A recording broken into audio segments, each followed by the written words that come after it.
और साफ तौर पर जो आक्रोश देखने को मिल रहा है, यही आक्रोश इस वक्त जो है पूरे देश में देखने को मिल रहा है, क्योंकि इंसाफ की मांग हो रही है, न्याय की मांग हो रही है।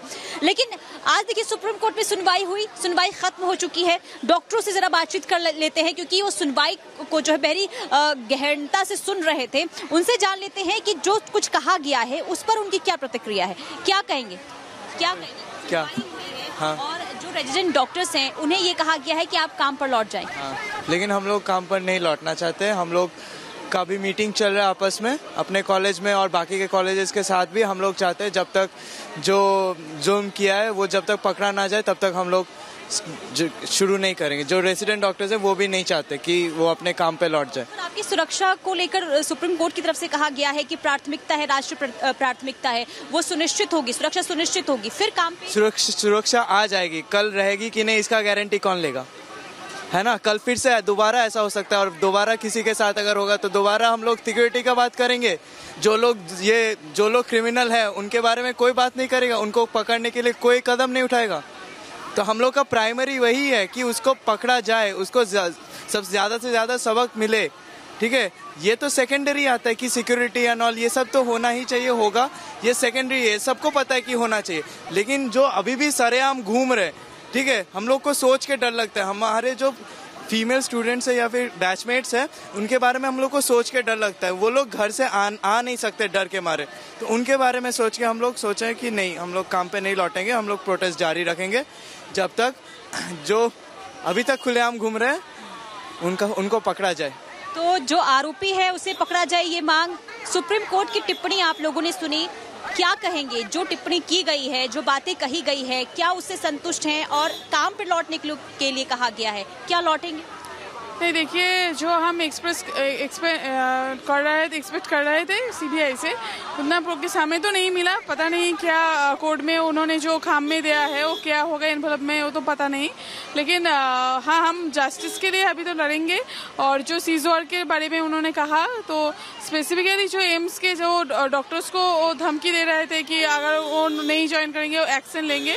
तो कोर्ट ने कहा है वो उन लोगों ने ज्वाइन भी, मतलब कुछ डॉक्टर्स ने ज्वाइन भी कर चुकी है ऑलरेडी, तो एक्शन तो नहीं लेना चाहिए। सीधे सीधे इंसाफ की मांग करते हुए यहाँ पर नजर आ रहे हैं। फिलहाल आप तीनों हमारे साथ लगातार बने रहिए, हम फिर से रुक करेंगे आपका। लेकिन आपको बता दें कि सुप्रीम कोर्ट के आदेश के बाद में सीबीआई की तरफ से रिपोर्ट सबमिट कर दी गई है आज, और इसी के साथ में उस रिपोर्ट में कई चौंकाने वाले खुलासे हुए हैं। जांच लगातार आगे बढ़ रही है और माना जा रहा है कि जल्द सब कुछ साफ होने वाला है इस पूरे मामले को लेकर। देखिए इस रिपोर्ट में।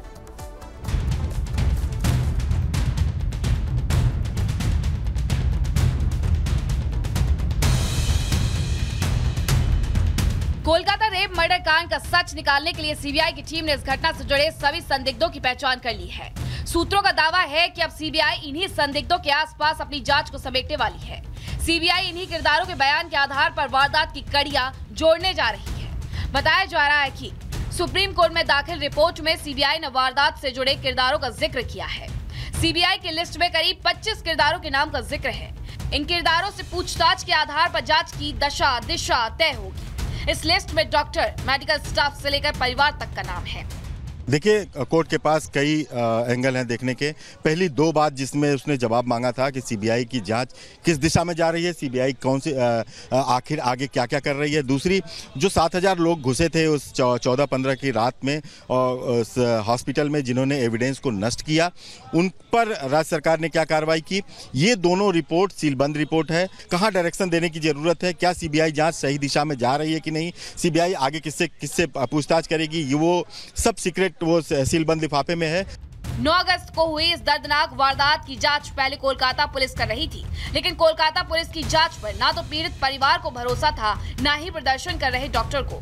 सो कलकत्ता हाई कोर्ट ने इसकी जांच सीबीआई को सौंप दी। अब सीबीआई इस केस में पड़ते उधेड़ रही है अपने।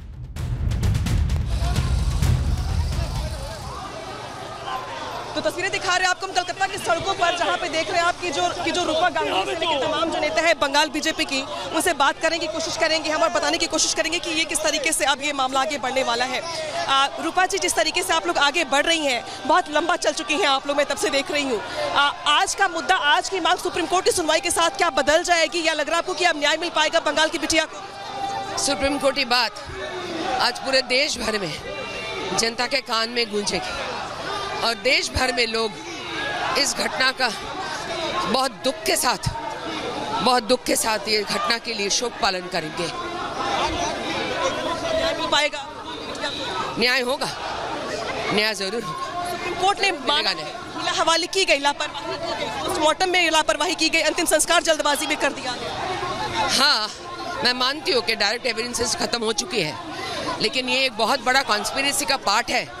ये बहुत साफ नजर आ रहा है और ये सुप्रीम कोर्ट के नजर में जरूर पड़ेगी। कौन तक जा पाएंगे? कोशिश करेंगे। तैयारी भी है? हाँ है, लड़ेंगे, मार खा चुके हैं बहुत बार।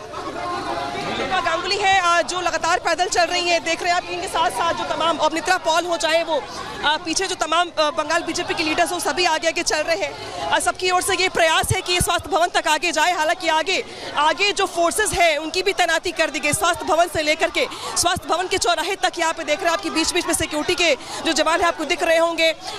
देखिए जिस तरीके से बड़ी बात यहाँ पर ये कि सुप्रीम कोर्ट में भले ही यहाँ पे मामला टल गया और 5 अगस्त के लिए न्याय को लेकर के तमाम बहुत सारी बातें कही जा रही है, क्योंकि एविडेंस के साथ छेड़छाड़ किया गया है। सुप्रीम कोर्ट ने भी ये माना है कि लापरवाही की गई है। लेकिन कलकत्ता की सड़कों पर जिस तरीके से हम रोष देख पा रहे हैं लोगों का, जिन रास्तों से होकर के गुजर रहे हैं हम, ये वो रास्ते हैं जहां पर कहा जाता है कि कलकत्ता अपने कल्चर के लिए जाना जाता है, अपनी संस्कृति के लिए, अपने रहन सहन, खान पान, अपनी परंपरा, अपने पहनावे के लिए जाना जाता है। लेकिन जब उसी बंगाल की अस्मिता पे सवाल खड़े होते हैं तो बंगाल की महिलाएं और बंगाल के लोग कुछ ऐसे सड़कों पर नजर आते हैं जहां पे लोगों के पैर रखने की जगह नहीं मिलती है। और आज कुछ ऐसा ही दिखाई दे रहा है जहां पर देख सकते हैं आप कि बंगाल की सड़कों पर, कोलकाता की सड़कों पर यहाँ पे जो महिलाएं हैं हाथों में वी वांट जस्टिस के नारे लगा रही है, यहाँ पे तख्तियां लेकर चल रही है। कुछ लोगों के हाथों में फांसी का फंदा है, कुछ लोगों के हाथों में हथकड़ियां हैं, कुछ लोगों के हाथों में अपने अपने तरीके से लिखे हुए लाइनें हैं, वन लाइनर है, बैनर है, कुछ बांग्ला में लिखे हुए हैं, कुछ हिंदी में लिखे हुए हैं, कुछ इंग्लिश में लिखे हुए हैं। लेकिन भावनाएं सबकी एक है, सबके कहने का मतलब सिर्फ एक है कि बंगाल की बिटिया को, कोलकाता की बिटिया को न्याय मिलना चाहिए। भले ही सरकार की ओर से हीला हवाली करने का प्रयास किया गया, मामले को दबाने का प्रयास किया गया, पुलिस की ओर से लापरवाही की गई, लेकिन अब ये नहीं चलेगा। और ये देखिए इन शख्स के पास, यहाँ पे ये देखिए आप भाई साहब ये हथकड़ी लेकर के चल रहे हैं, इसका क्या मतलब? इसका मतलब सारा दुनिया नहीं, पूरा वर्ल्ड बता रहा है। ये डॉक्टर सिस्टर जो है, जो गुजर गई है, उनका सजा कड़ी से कड़ी सजा होना चाहिए। आगामी दिन, आने वाले दिन कोई भी बहनों के ऊपर, माताओं के ऊपर, नारी शक्ति का ऊपर हाथ देने के लिए लाख बार सोचना पड़े, ये अदालत से हम लोग अनुरोध करते हैं। अपना काम कर रही, कानून अपना काम कर रहा है, लेकिन आप लोग सड़कों पर दिखाई दे रही हैं, इसका मकसद क्या है? क्या संदेश देना चाहते हैं आप? बंगाल खत्म हो चुका है दीदी, बंगाल और बंगाल नहीं रहा। ये रविंद्रनाथ टैगोर का बंगाल है, नेताजी सुभाष चंद्र बोस का बंगाल है, स्वामी विवेकानंद जी का बंगाल है, वो बंगाल नहीं रहा। यहाँ पर लक्ष्मी को दहन किया जाता है, लक्की भंडार देता है, लक्की भंडार मत दो, लेकिन लक्की का रखा करो। वो माताएं हैं, बहनें हैं, हमारा राखी कौन बंधेगा? आपके पास वापस लौटेंगे, लगातार इस खबर पर भी हमारी नजर बनी है। बड़ी खबर दर्शकों को बता दें, जहां बताएं लेह में बहुत बड़ा हादसा हुआ है, 6 लोगों की मौत हो गई है। बताया जा रहा है यात्री बस खाई में गिरने से ये बड़ा हादसा, 6 लोगों की मौत की खबर मिल रही है। वहीं घायलों को अस्पताल में भर्ती कराया गया। तस्वीरें हम आपको दिखा रहे हैं, ये बस खाई में गिर गई और इसके चलते 6 लोगों को जान गंवानी पड़ी। बहुत बड़ा ये हादसा लेह में सामने आया है। हालांकि बस किस वजह से गिरी, अनियंत्रित होकर गिरी या किस वजह से गिरी, इसको लेकर भी और जानकारी का इंतजार है।